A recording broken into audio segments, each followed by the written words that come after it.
Here we go, folks, the heater now installed in the van, silicone sealed, new stainless screws,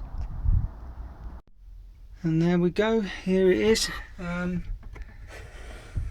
Gas fitting tightened back up. I put some silicone grease on the pipes before I put the fast connectors on. You can see the pipes there.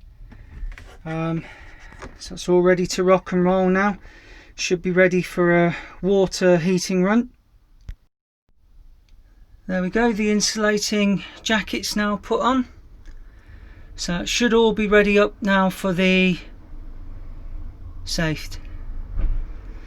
fill and test.